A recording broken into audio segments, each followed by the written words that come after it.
And we have before us a wonderful study, because in the spectrum of biblical subjects, there's hardly anything more fundamental than the promises made to Abraham. As far as we're concerned, the gospel, which of course consists of the kingdom of God and the name of Jesus Christ, this is where it all begins. Apart from Genesis 3:15, of course, this is where the promises of God in relation to the way he would fulfill his desire to redeem mankind. And so it's going to be quite fundamental, but at the same time, we're going to see the wonder of the scriptures as we proceed through this subject of Abraham. And of course, it has a very real relationship to where we sit in the scheme of things. You know, that title that we've chosen for this first study, as you well know, comes from the second epistle of Peter. You don't need to turn up, I'll just read it to you. Peter says in 2 Peter chapter 1 and at verse 3, "According as his divine power hath given unto us all things that pertain unto life," and he means eternal life, "and godliness, through the knowledge of him that hath called us to glory and virtue, whereby are given unto us exceeding great and precious promises, that by these," notice the language, "that by these ye might be partakers of the divine nature, having escaped the corruption that is in the world through lust." You cannot get a better summary of where we are going in our studies than that. We're going to see, brothers and sisters and young people in our studies, that God didn't give Abraham all the promises at one time. He spanned them out over a lifetime, because Abraham wasn't ready for promise 2, 3, 4 until he got to the point in life where God could make that promise. He had to span it out over that period of time because of the development of Abraham. And the same applies to you and me, as we're going to see in our study. So when he initially made the promise that we read there in Genesis 12 and verse 1 and down to verse 3, initially spoke that to Abraham in Ur the Chaldees. And he moved from Ur the Chaldees and he made his way, of course, across from Ur the Chaldees over here towards the head of, it was at the head of the Persian Gulf at the time. They were not told where they were going, and so Terah, when he got his family on the road, was wondering, well, where do we go? So you follow the river along, and they went to Haran. In fact, Haran is between the two rivers. It's a long way from Euphrates. It's a long way from Tigris. Why did Terah go to Haran? Well, Haran just happened to be the second most important place of the worship of the god Nana, or Sin, S-I-N. Has nothing to do with sin, as in transgression. That was the name of the god. It was the moon god. The most important place of that god was Ur the Chaldees, the light of the conquerors, it's called in the Hebrew. And so he left there, this prized place of the worshippers of the god Nana, or Sin, and he went to the second most important place. And so it was from there that God called Abraham by repeating the promise that he had given to him in Ur the Chaldees. So he gets this promise of Genesis 12, 1 to 3 twice, 5 years apart, as we know from Acts chapter 7. So brothers and sisters, that's the journey that he took. And of course it was from there that he was to take the journey that Paul comments on. In Hebrews 11 verse 8 he says, "By faith Abraham, when he was called to go into a place which he should after receive for an inheritance, obeyed. And he went out, not knowing whither he went." But he was to find out, because he was to go to the land that God promised him. You know, God made 7 promises to Abraham between Genesis 12 and 22. I want to step you through those promises, and as we go through, you'll see that they're about Abraham's development. So the first one is to get him to move, to make the decisions he has to make. And when he's met the conditions, God can add additional promises to Abraham. And of course, as life goes on, those promises come one after the other, and thus there are 7 of them. And of course, we know that the number 7, amongst other things, has to do with covenant. In particular, brothers and sisters, specifically the Abrahamic covenant, because the Abrahamic covenant is stamped all over with 7s, as you're going to see in our studies. So here's the first of them, Genesis 12, 1 to 3. The first of 7 is made to Abraham, and it has 7 clauses. That's unusual, isn't it? That's the kind of structure you would expect from our God. And the first of those clauses points to the culmination of God's purpose. "I will make of thee a great nation," he says. He doesn't mean primarily the nation in the times of David or in the times of Solomon. He means at the end of the millennium, and in fact beyond the millennium, when the promises to Abraham will be entirely fulfilled and there will be perfection on earth, and there will only be one nation left on earth, the nation that came from the loins of Abraham, the nation of Israel. For God said, though I make a full end of all nations whither I have scattered thee, O Israel, I will not make a full end of thee. Israel is the only immortal nation, brothers and sisters, and it will go on forever in its perfected form, beyond the millennium. And that's what God means. This is typical of our God, isn't it? He gives you the final picture, the final objective right up front. I will make of thee a great nation. And we're going to see that that's where the promises to Abraham actually do end up. In Genesis 12 verse 7 we have the second of those promises, where the land is promised to Abram's seed, namely to Christ, not to Abraham, because to this point he hasn't met the conditions that were laid down in Genesis chapter 12 and verse 1. You don't get the promises, you don't obtain the promises until you meet the conditions. And he hadn't met the conditions. So the land is actually promised to Christ before it is promised to Abraham. Christ, of course, is the singular seed of Abraham. Galatians 3 verse 16, we know Paul quotes this passage here in Genesis 12, and he says that seed was Christ. The third promise is in Genesis 13, verses 14 to 17. The land is now promised to Abraham because he's now met the conditions that were laid down in the first promise. And so the land is now promised to him and to his multitudinous seed. The fourth promise is in Genesis chapter 15, verses 13 to 21. This promise is about the captivity and the redemption of Abraham's people, the nation of Israel. We see in this promise the activity of the cutting of a covenant. And the promise made in the cutting of that covenant, where Yahweh passes between the pieces, not Abraham, by the way, just God, guarantees possession of the land from Euphrates to Nile to Abram's seed. In other words, Christ. Now, of course, we're incorporated in that, but it wasn't promised to Abraham so much, but to Abraham's seed. And if you're in Abraham's seed, Christ, then you will inherit with him that land in due time. The fifth promise is in Genesis chapter 17, verses 4 to 8, where Yahweh's fatherhood is delegated to Abraham, and the promise is made of a divine family. I will make thee a father of a multitude of nations. You know it well. The sixth promise is contained in Genesis chapter 17, verses 15 and 16, and is repeated again in chapter 18, verses 10 and 14. It is the promise, of course, of the birth of Isaac, the promised seed to be born by faith. And he was to be born within 12 months of that promise being made in Genesis chapter 17. And we're going to see just how dramatic those events are from chapter 17 to 21. And the seventh promise is in Genesis chapter 22 and verses 16 to 18, where God actually makes the promises to Abraham unconditional. In other words, he says to him, brothers and sisters, and this is what Paul argues in Hebrews chapter 6, verses 13 to 18, which we'll have a look at in due course, God willing. He made the promises unconditional to Abraham, which is really saying to him, you will be in the kingdom. There's no more thing, nothing I can require of you any more than what you've given. What man is going to give his only beloved son to God in sacrifice? Well, you've matched me, Abraham, and I'm going to do this for you. You are going to be in the kingdom. So the seventh promise sees Abraham in the kingdom. He's still got 30, 40, 50 years of life to live. Wouldn't it be nice to get to that point in life, brothers and sisters, where God would say to you, you're there. I've worked in you. I've got you there. It took me a lifetime to get you there, but I got you there. And that's why you see these promises are strung out over a lifetime. Abraham wasn't ready to do what he did in Genesis 22, back in Genesis 12. If God had asked him to do that in Genesis 12, he would have flunked. He would have failed. He had to wait till he got him to a certain point in life. And then he could ask of him those things. And then he could make the promises unconditional. And isn't that the same with you and me, brothers and sisters?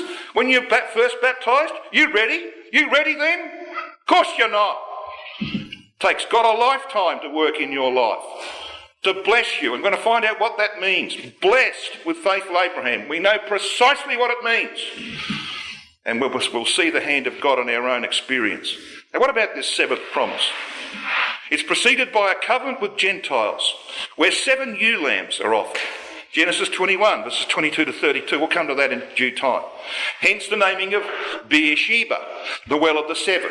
And it just so happens that the 2 words, Shabbat, which means to swear, and Sheba, which means 7. Shabbat, by the way, means to seven oneself, and we'll explain that later on, because when you made a covenant in ancient times, you sevened yourself. In other words, in Abraham's case, he put 7 ewe lambs out there. So you would say something 7 times, for example, to make sure that they got the point, that you really meant that you were going to fulfill this covenant or this promise. So you sevened yourself, the meaning of Shabbat. Sheba, of course, is the Hebrew word for 7. Just so happens in that context of Genesis 21 that those 2 words collectively occur.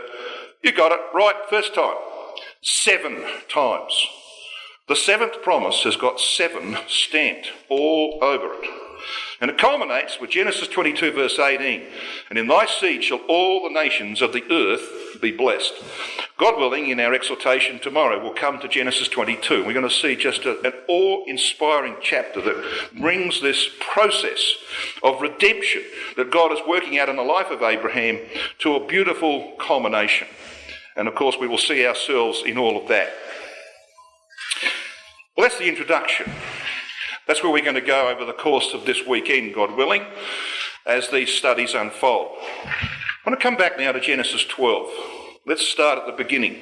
Let's see exactly what God says to Abraham, or Abram as he was called then, and where this led. Now in Genesis 12 we read in verse 1 that God laid down 3 primary conditions that had to be met by Abraham. Get thee out of thy country. Well, when he left Ur the Chaldees and went to Haran, he had left his country. But he went there with his kindred, or his family, his kindred. And so God says, well, the next thing, I want you to leave your kindred, your wider family, the family of Terah. But of course, when he did leave from Haran and crossed the Euphrates and became Abram the Hebrew, the crosser over, he had with him a member of his family, didn't he? He had his nephew, Lot. So it was not until he met the 3rd condition that the promise could be made to him that he would possess the land. So what was that 3rd condition? Well, you have to leave your father's house.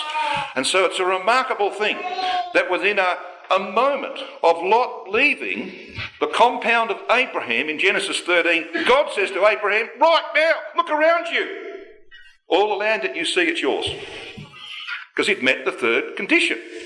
Until that point, God couldn't make a promise of the land to Abraham. And there's a lesson to be learned from that, brothers and sisters. You don't get nothing for nothing, do you? In life, you've got to actually do things. You've got to perform. You've got to fulfill certain obligations. And if you fulfill the obligations, then God will deliver what he's promised. Now, that's true of parents raising children, isn't it? You don't just give kids handouts. You say, well, look, if you do this, I will do this. And that's how it operates. And that's how it works with you and me in the truth. Well, what then followed was this first promise, which has 7 clauses. You see them there? And each of these clauses, brothers and sisters and young people, sets out the process that God was going to use.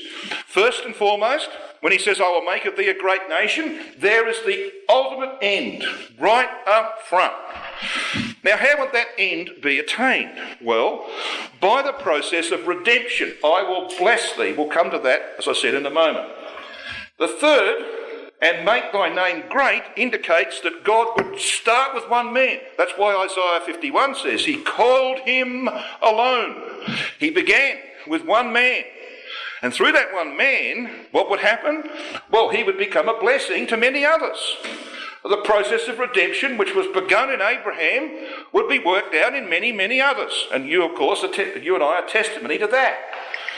And the response of those to whom this message came would be either they would join Abraham in the process of being redeemed by God, I will bless them that bless thee, or they would deny it.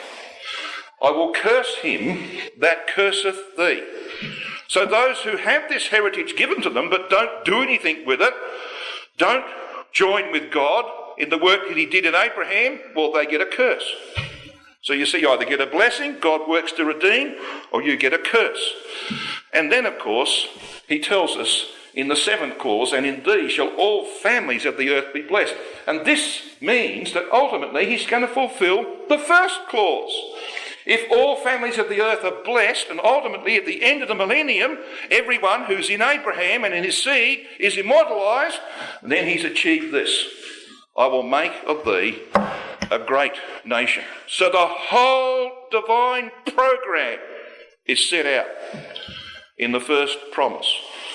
And all we need to do is to get involved in it, because these are the exceeding great and precious promises by which we can be ultimately partakers of the divine nature, having escaped the corruption that is in the world through lust. So then, brothers and sisters, what a wonderful promise that is. Now, what does he mean here by I'll make of thee a great nation? Well, David, about to die, 1 Kings 3 verse 8 said, and thy servant is in the midst of thy people, which thou hast chosen, a great people. And so they were. They were in the times of David a great people that cannot be numbered nor counted for multitude. But you know, David understood one thing. When God made promises to David, the focus was on what? On a temple? No, not really. That was part of it. On a throne? Well, that was part of it. You know what occupied David's mind in 2 Samuel 7 when he sat beside the ark? The house that God would build him. Not the house that he and Solomon would build for Yahweh, but the house that God would build for David. Now, what was that house? The perfected ecclesia at the end of the millennium, when God is all and in all. In other words, it's a great nation, not the nation that he ruled or the one that his son Solomon ruled. Great it might have been in its time. But you know, greatness, brothers and sisters, is a permanent thing, isn't it? Could you call someone or something great if it only lasts for a short while? No. Greatness is a permanent thing. And so Israel might have been great in the eyes of the world at one point, in the eyes of David at this point, but it didn't last, did it? It did not last. And that is not true greatness. So God is aiming, ultimately, to the end of the millennium to achieve this. Now, how do we know this is true? Well, I want you to join me in a consideration of some words that are used here in verses 2 and 3.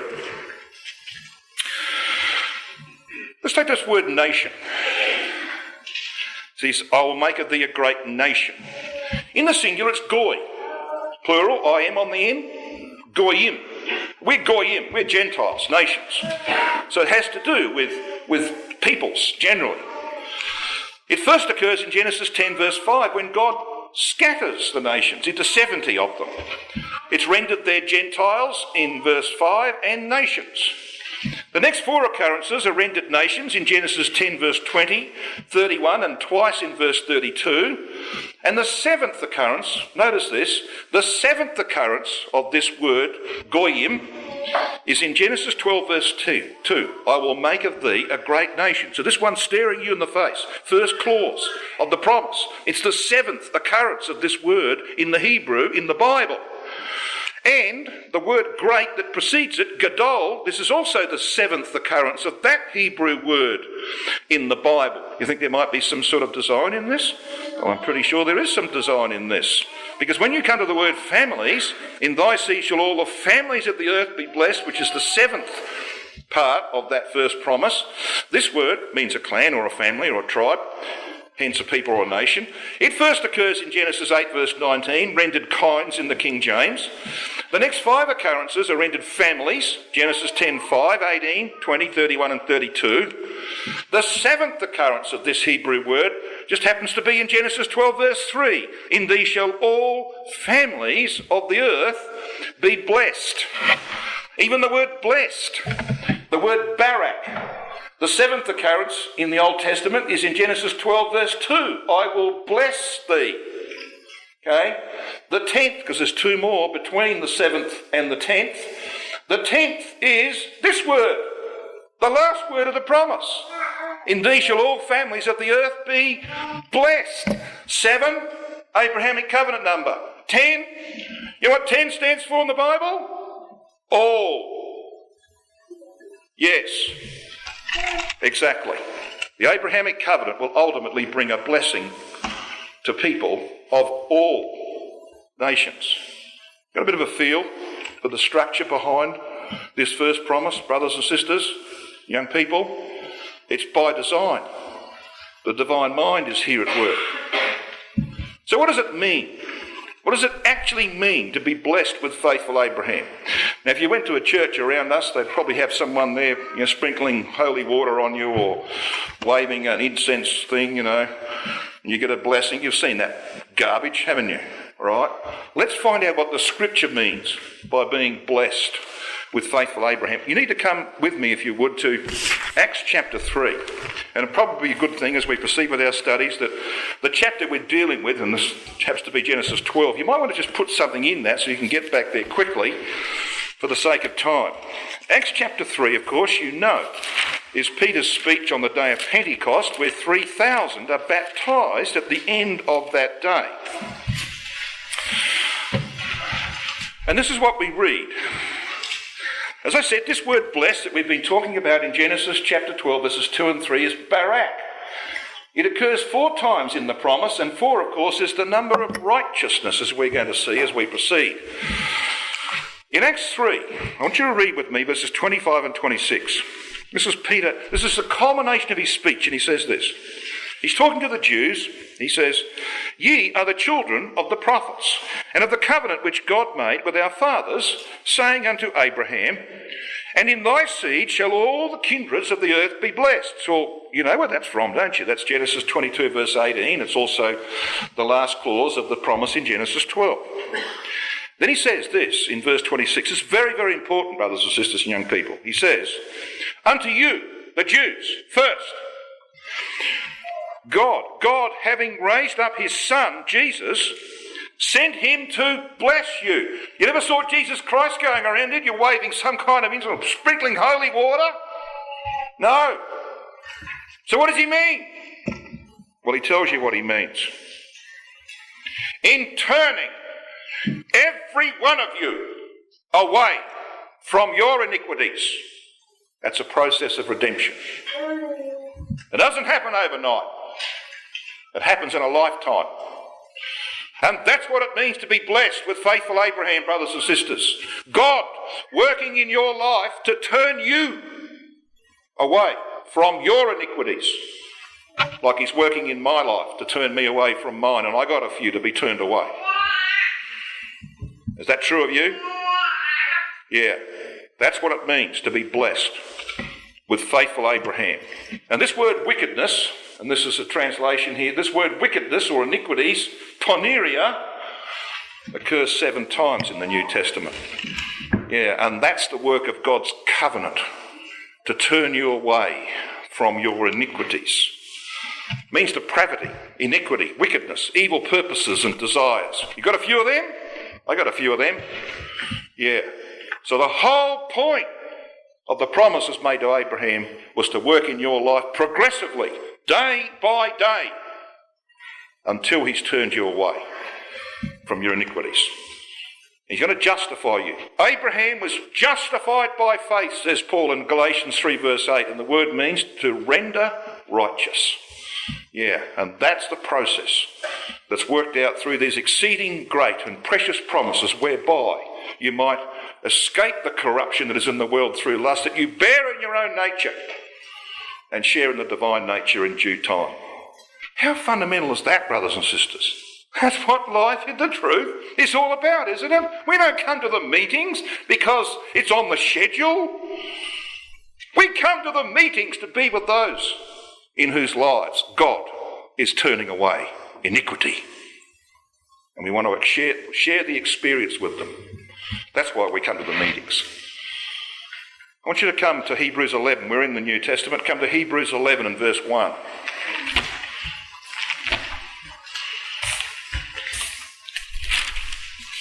Now, very familiar territory, isn't it? This is the process, brothers and sisters. Justified by faith. Made righteous, rendered righteous by faith. Not just imputed righteousness, that's just part of the process. It's about changing the way you live your life. So in Hebrews 11 verse 1, we read these words. Now faith is the substance of things hoped for, the evidence of things not seen. For by it the elders, Abraham, Isaac, Jacob, obtained a good report. How do we know he means them? Well, he tells us about them in verses 8 onwards. He tells us about the patriarchs, the elders. They obtained a good report. And so, brothers and sisters, so can we. Now, we know what this word substance is. It's the word hypostasis. It means to set under, to support, to have a foundation. And Brother Thomas translates it, faith is the confident anticipation of things hoped for, a full persuasion of things not seen. The Revised Version says it's the giving of substance. So faith gives substance to things hoped for. It makes them real in your life. And it provides evidence for things you have not seen. I never saw Abraham. You never saw him either, did you? But you can go back and look at his life and you can see yourself in him. The scripture allows you to paint the picture of the reality of Abraham. You believe it, you believe what God did in his life, and you know God's doing the same in yours. That's what faith does for you. It gives you evidence of things you have not seen. So Brother Thomas comments this way. He says, faith is reality and proof. The person who has it embraces certain things promised as realities and certain transactions as things proved. I don't need to prove to you the reality of Abraham, do I? You believe that along with me. What I do need to suggest to you is that maybe we don't always see the way God is working in our lives as he worked in the life of Abraham, and he does that by the promises. And we're going to see how that works itself out. Let's come back to Genesis 12.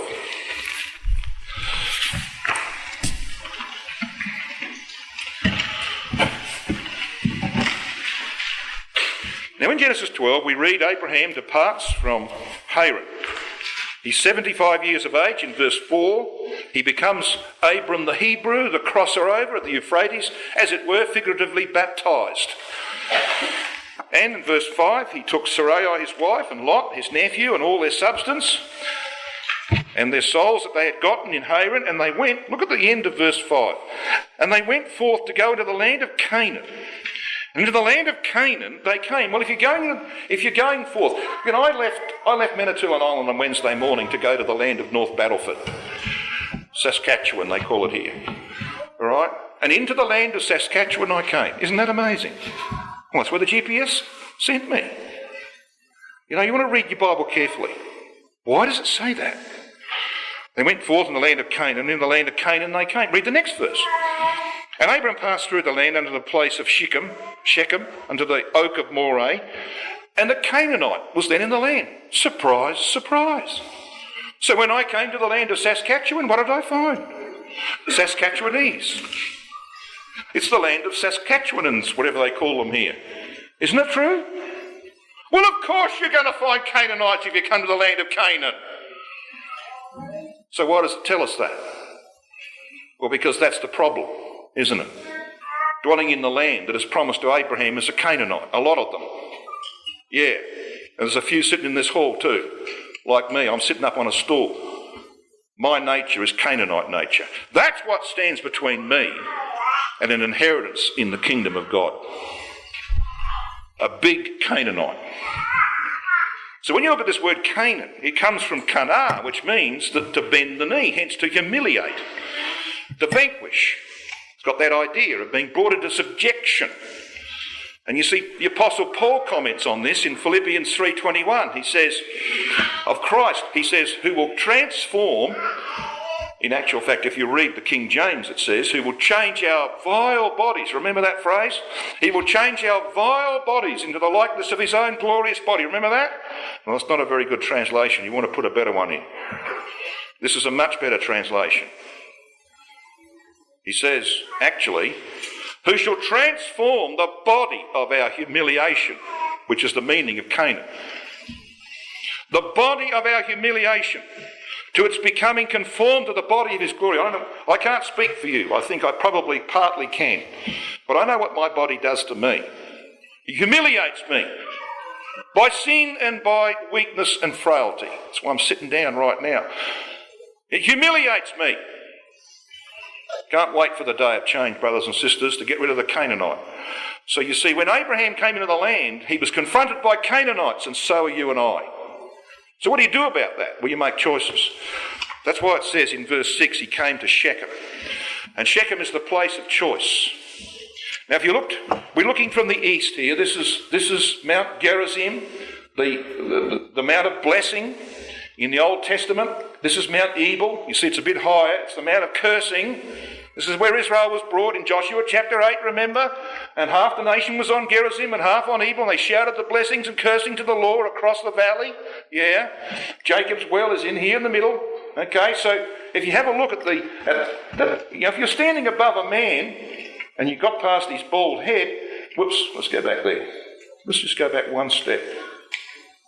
Somewhere there's a line here. I don't know what's happened to that. Anyway, if you have a look down, it's like looking down on the shoulder blades of a man from upstairs. Got the idea? Yeah, that's what Shechem means. It means the back or shoulder, the place of burdens. Hence the shoulder of burden. And of course Shechem is all about making choices, isn't it? Go through the history of Shechem. Wherever you meet it, it's about making choices. To accept, to bear responsibility. That's where Abraham comes. See verse 6. Abram passed through the land into the place of Shechem. And it says plain in the AV, it means the oak, the symbol of strength and durability. To the oak of Moreh, the teacher. Yeah, teaching's got a lot to do with it as well. You see, brothers and sisters, the same principles apply to you and me. And verse 7 says that Yahweh appeared unto Abram. This is the second time he appears to him and says, unto thy seed will I give this land. So the land is promised to Christ before it's promised to Abraham because he hasn't met the conditions. And Paul says in Galatians 3:16, now to Abraham and his seed were the promises made. He saith not unto seeds as of many, but as of one, and to thy seed, which is Christ. So Christ is promised the land before Abraham. And Paul cites Genesis 13 verse 15, which in turn is a repetition of Genesis 12 verse 17. And we're going to see that Christ now already has a title to the land when he hasn't been born yet. He's a long way from being born. He's got a title to that land because God is not going to fail. Abraham might not ultimately possess the land depending on what Abraham does and the choices that Abraham makes. But Christ will possess it because God wasn't going to fail. You and I might fail, brothers and sisters. We're still in probation, aren't we? But Christ will take possession of the land. That's the key lesson here. So the challenge for Abraham was to meet the conditions, just like it is for you and me, to meet the primary conditions that are laid down for an inheritance in that land. Get thee out of thy country, from thy kindred, and from thy father's house. So come with me to Genesis 13, verses 14 to 17. Now, you know the story. The first 13 verses are about the fact that when they came out of Egypt, Abraham and Lot had a lot of possessions, too many flocks, herds, etc. There was a famine in the land. It was difficult for them to find feed for their animals. There was strife between Abraham's herdsmen and Lot's herdsmen. And Abraham said, look, we can't go on like this. You choose, you go somewhere else. You choose where you like, and I'll go the opposite direction. We know what Lot did. He chose the plains of Sodom and Gomorrah. And ultimately, of course, that cost him dearly. He went down to Sodom and Gomorrah. But look what it says in verse 14 of Genesis 13. And Yahweh said unto Abraham, notice the language, after that Lot was separated from him. There it is. And from thy father's house. There's the meaning of the third condition. Lift up now thine eyes and look from the place where you are, northward, southward, eastward, westward. For all the land that you see, it's yours, and to your seed after you. See, he met the conditions. Come back to chapter 12 and verse 8. Where does he go after Shechem? Verse 8. And he removed from thence unto a mountain on the east of Bethel, and pitched his tent, having Bethel on the west and Hai on the east. And there he builded an altar unto Yahweh, and called upon the name of his God. And he went on further from there, south, And of course we know the principles. I don't need to go into these, brothers and sisters. We know what these places represent. Bethel means the house of God. We know that that's picked up by the Apostle Paul in 1 Timothy 3 when he says that if I tarry long, that thou mayest know how thou oughtest to behave thyself in the house of God, the meaning of Bethel, the house of God, which is the ecclesia of living God, the pillar and ground of the truth. And we know that's a reference to the stone which Jacob had used as a pillow, which he propped up, made into a pillar, poured oil on it, anointed it, and said, this is the house of God. And the angels of God are ascending and descending upon him. We know that Bethel has got to do with the house of God, the ecclesia. But what about Hai? Well, it means ruin. And it's back towards the east from whence Abraham had come. He'd left behind her the Chaldees and all the godless, idolatrous things of that place, and he had to make a choice again. He had to make a choice between the house of God and returning to ruin. And that requires sacrifice and commitment, and that's why it says there, he made an altar, sacrifice, and he called upon the name of Yahweh. He made a commitment. Right? He made some choices. He'd made his choices at Shechem to accept responsibility. Now he makes his choices in the house of God, the ecclesia, to sacrifice his life to his God, to commit his whole life to his God. That's the process, isn't it? This is how God turns us away from our iniquities. So here we are, brothers and sisters. Back in 2010, by the way, sorry, Dan, we didn't stop here at Bethel on the trip last year. But in 2010, when we were here in the West Bank, we were standing on what is alleged to be, and I think most probably is, Bethel. And you see there's a road. Can you see there's a road here? It's a double-lane highway which goes along the central massif of the land. Now, the Palestinians can't use this. It's just for Israelis. But anyway, over here is Hai, just over the lip of this hill here. So you can see how far, it's probably 1.5 kilometres, maybe, thereabouts, between Bethel and Hai. So you've got ruin over there, you've got the house of God here. And that, brothers and sisters, is the choice that Abraham had to make, just as you and I have to make it. We've got to press on. We've only got 12 minutes to go on this session. I've got a few things I want to say about the end of this chapter that are very, very important. Come down to verse 9. And Abram journeyed, and going on still toward the south, and it was to cause some issues. Verse 10. And there was a famine in the land, and Abram went down into Egypt to sojourn there, for the famine was grievous in the land. South Negev means parched. Yeah, and it was a parched area that he come to. So the challenges still come to this man. He's had the Canaanites in the land. He's had to come to Shechem and then to Bethel and to make some choices before he's God. And now he's got another choice to make. Do I stay here with the Canaanites, or do I try and find an easier way of life down in Egypt? Well, the Canaanites didn't go to Egypt, did they? The Canaanites stopped back in the land of Canaan. Did they all perish? No. Did they have God's help? No. But they survived. So I reckon Abraham might have survived if he'd stayed. We can make silly choices in life, can't we? We can make a mess. And that's what Abraham made. He made a mess of things, brothers and sisters, because he gets down there and he says to Sarai, his beautiful, fair-skinned wife, amongst a people of dark skin, the Egyptians, and they would look upon a fair-skinned woman, even at her age, and say, wow, never seen one like that before. And so he said, they're going to kill me. They'll kill me. You say you're my sister. It's a half-truth. It's a white lie, isn't it? And it causes huge problems.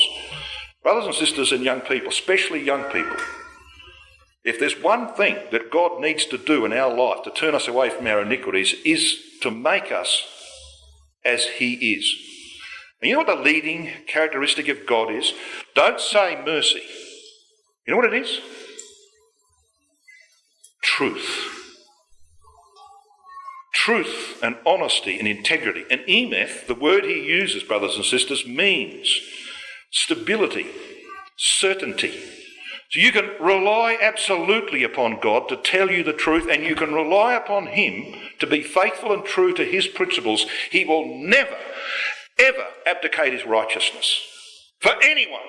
If they acknowledge it, he will show mercy. Micah 6 verse 8 says, and you know the passage, what does Yahweh require of thee? Does it say mercy first? No, it says to do justly. Christadelphians, tell the truth. And then to love mercy. And to walk humbly with your God. That's the process. The first thing he wants is integrity from us, and we don't see a lot of it in our world, and we're seeing less in our brotherhood. Integrity, brothers and sisters, is the first principle of turning away people from their iniquity. You can't be honest before God, you're never going to have your sins forgiven. It's as simple as that. Okay, got that principle? And Abraham messes up big time. And he puts his wife in the most invidious position that any woman could ever be in, going into the harem of a pharaoh. Good grief. What next? Think about Sarai's position here. Well, of course, he takes this decision that's going to shape his family's future for 2 generations, because Isaac doesn't even tell a half-truth. In Genesis 26, he tells a full-blown lie about Rebekah being his sister. You tell lies, brothers and sisters, and your children will end up telling them as well. They will see straight through you. You don't tell truth, don't expect your children to tell truth. That's the lesson that we learn from Abraham. Now, I get criticised for criticising Abraham. Well, get used to it, because God does. And I'll show you that. Get used to it. Abraham was just like you and me. He needed as much correction, he needed as much turning away of iniquity in his life as you and I need. And that's why the record is there, warts and all, so that we can see that what God did to Abraham, he will and can do with us. And so we might be blessed with faithful Abraham. His worst fears are realised, of course. We know this. I don't even need to tell you the story, do I? We know the story of what happens here. And he sent away the most embarrassed Christadelphian in history. Look what happens to him. Because, you see, Pharaoh just keeps feeding him. Verse 16. And he entreated Abraham well for Sarai's sake. And he had sheep and oxen and he-asses and men servants and maid servants and sheep. And they just keep coming. All these gifts from Pharaoh. You can't turn around and say, well, look, hang on, I didn't quite tell you the truth. He's locked in, brothers and sisters. You take one misstep and guess what? You can be locked in. And then we read that Yahweh plagued Pharaoh and his... So God has to intervene to save Sarai with great plagues because of Sarai. Notice what it says. Because of Sarai, Abram's wife. And Pharaoh called Abram and said, what have you done to me? I thought you were a Christadelphian. Weren't you? You're not a Christadelphian, are you? The Christadelphians tell lies? Get out of here! And he sends him away. The most chastened Christadelphian in history. And he comes back full. He's got all this stuff which is going to cause trouble. Isn't that the way it works? Yeah. How do you get out of that, brothers and sisters? Well, you can recover from mistakes, and so does Abraham. You can recover. And that's the story of chapter 13, verses 1 to 4. And Abraham went up. You see, he went down into Egypt. You're always going down when you're going to Egypt. He went up. He's ascending. When you're coming out of Egypt, you're always going up towards God. He went up out of Egypt, he and his wife and all that he had, and Lot with him to the south. And Abraham was very rich in cattle, silver and gold. He went on his journeys from the south even to Bethel. Yeah. Go back to the house of God, where you made your initial decisions. And you made a choice between ruin on the one hand and the house of God on the other. That's what you've got to do, brothers and sisters. He goes up towards God, very rich but troubled. And you see, that word in the Hebrew there in verse 3, at the beginning, it is tequila. It means beginning or first. But there's another word used here. Look, just read on. At the beginning, between Bethel and Hai, unto the place of the altar. Yeah, go back to the principle of sacrifice. All right? Relate yourself to the house of God. Go back to the principle of sacrifice. And it says, where he had made the altar at the first. Picked up those words? At the first. That word first is Rishon in the Hebrew. You ever heard of Rishon LeZion? It's the first kibbutz that was built in Israel. They called it Rishon LeZion because it means the first to Zion. Okay? So this word complements this word tequila. At the beginning, at the first. Go back to Taws. Brothers and sisters, if you fail, and you will, like I do, you know what the answer to that is? Go back to where you began. I don't mean go back and have to be baptised again. I mean go back and remember the commitment you made. The commitment you made at your baptism. And renew it. And say, well, I'm sorry, I messed up. I want to make a new start. And God says, you're on. Let's make a new start. You do the same with your children, don't you? You cannot deal with rebellious, disinterested children. But when my kids came to me, when I ticked them off for doing whatever it might have been, and they might have got disciplined, they came to me and said, Dad, I'm really sorry. There's no way. There's no way. And I'm going to say to them, get out of here. I'm going to work with them. I can work with that. And so can God, brothers and sisters. Never, ever get to the point where you think you can't make a new start with your God. He's waiting for you. Because he wants to give you this. He wants to give you, along with Abraham, this land.